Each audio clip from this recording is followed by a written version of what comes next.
இன்னும் ஆனைமலையாறு நல்லாறு திட்டம் நிறைவேறாமல் இருக்கிறது.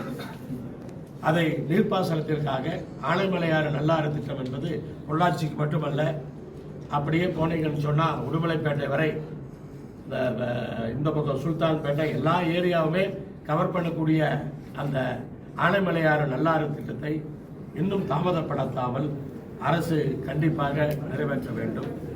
கண்டிப்பாக மதுக்கடைகள் கொஞ்சம் கொஞ்சமாக குறைத்து முழுமையாக மூடப்பட வேண்டும். அதுதான் எங்களுடைய கோரிக்கை. இன்றைக்கு பீகாரில் எல்லாம் மூடிவிட்டு அரசாங்கம் நடத்தி கொண்டுதான் இருக்கிறார்கள். ஒரு வழியை மூடினால் இன்னொரு வழி பிறகும்.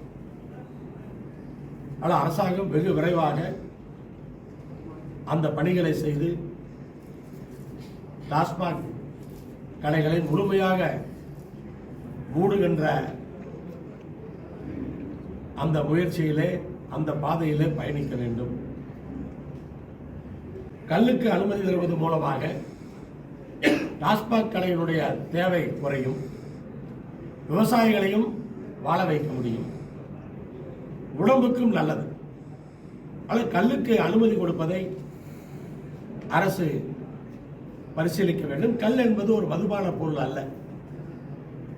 அது எப்படி மக்களுக்கு சுகாதார முறையிலே உடம்புக்கு கெடுதல் இல்லாமல் அதை பாதுகாத்து கொடுக்க முடியும் என்பதை பரிசீலித்து அதை அரசாங்கம் செய்ய வேண்டும். மின்சார கட்டணம் ஒரு பக்கம் உயர்ந்திருக்கிறது,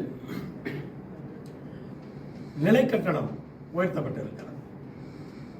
தொழிற்சாலை இயங்கினாலும் இயங்காவிட்டாலும் நிலை கட்டணம் கட்ட வேண்டும். அது குறைக்கப்பட வேண்டும். அது ஒரு முக்கியமான கோரிக்கையாக இருக்கிறது. என்னை பொறுத்தவரை மத விஷயங்களை அரசியலுக்கு பயன்படுத்தக்கூடாது என்பதிலே நாங்கள் நிலையாக இருக்கிறோம். அதில் மாறமாட்டோம். மத நம்பிக்கை என்பது வேறு, அரசியல் என்பது வேறு. அதனால் மத பிரச்சனைகளை அரசியலுக்கு கொண்டு வந்து மக்களிடத்திலே அரசியலாக அதை பார்ப்பது என்பது ஒரு நல்ல விஷயம் அல்ல. அதை எல்லோருமே தவிர்க்க வேண்டும். அதை பயன்படுத்தி அரசியலே ஒன்றும் பெரிதாக தமிழ்நாட்டிலே செய்துவிட முடியாது. வட மாநிலங்களிலே செய்திருக்கலாம். ஆனால் தமிழ்நாட்டிலே மிகவும் கடினமான ஒரு விஷயம். நான் பார்ப்பதெல்லாம் பாரதிய ஜனதா கட்சியினுடைய தலைவர் அவர்கள் அங்கங்கே ஒரு விஷயத்தை சொல்லிவிட்டு கலந்து போய்கொண்டே இருக்கிறார். மற்ற விஷயங்கள் நமக்கு பயனளிக்க போவதல்ல. நீங்கள் கேட்கின்ற இந்த விஷயங்கள் எல்லாம் இவர்கள் என்ன பேசினார்கள், அவர்கள் என்ன பேசினார்கள், இதுவெல்லாம் ஏதாவது தமிழ்நாட்டுக்கு பயன் தரப்போதா? அது இல்லை. என்னை பொறுத்தவரை அவர் அனைத்து இடங்களிலுமே ஒரு சில விஷயங்களை பேசுகிறார், பிறகு அடுத்த நாள் மறந்துவிட்டு அடுத்த நாள் வேறு விஷயத்தை பேசுகிறார்.